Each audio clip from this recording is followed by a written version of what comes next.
Assalamualaikum warahmatullahi wabarakatuh. Nama saya Ferdinand Zikri, NIM C1C018217 akan mempresentasikan tentang komunikasi informasi akuntansi. Pengertian komunikasi. Komunikasi adalah proses mempertukarkan informasi antara dua atau lebih sistem yang ada dalam suatu lingkungan umum. Sistem ini dapat berupa individu, organisasi sosial, hewan, atau mesin. Fungsi komunikasi. Komunikasi memiliki 4 fungsi utama dalam suatu kelompok atau organisasi, yaitu pengendalian, motivasi, pengungkapan emosional, dan informasi. Komunikasi bertindak untuk mengendalikan perilaku anggota dalam beberapa cara. Setiap organisasi mempunyai hierarki, wewenang, dan garis panduan formal yang harus dipenuhi oleh karyawan. Model-model komunikasi. Yang pertama model Lasswell, yang kedua model Shannon-Weaver, yang ketiga model SMCR-Berlow, yang keempat model Wesley-McLean, yang kelima model pemusatan komunikasi.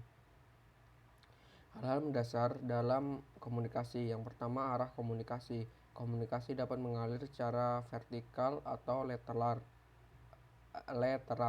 Dimensi vertikal dapat dibagi lebih lanjut menjadi komunikasi ke atas dan ke bawah. Yang pertama komunikasi ke atas, yang kedua komunikasi ke bawah, yang ketiga jaringan formal dan informasi, yang ketiga komunikasi nonverbal, yang kelima penghalang komunikasi yang efektif. Berikutnya variabel-variabel yang berpengaruh pada komunikasi akuntansi. Yang pertama sumber. Kredibilitas sumber. Secara umum diakui bahwa semakin kredibel sumber dari satu pesan, semakin besar efektivitasnya. Efektivitas biasanya dipahami sebagai perubahan sikap ke arah yang disarankan oleh sumber. Yang kedua, kesamaan antara penerima dan sumber. Komunikasi yang efektif akan lebih mudah terjadi ketika sumber dan penerima adalah serupa. Yang berikutnya pesan. Barlow mengidentifikasikan 5 elemen pesan yang sebaiknya dipertimbangkan ketika menganalisis komunikasi, yaitu yang pertama isi, yang kedua organisasi atau struktur, yang ketiga kode, yang keempat perlakuan, yang kelima elemen pesan.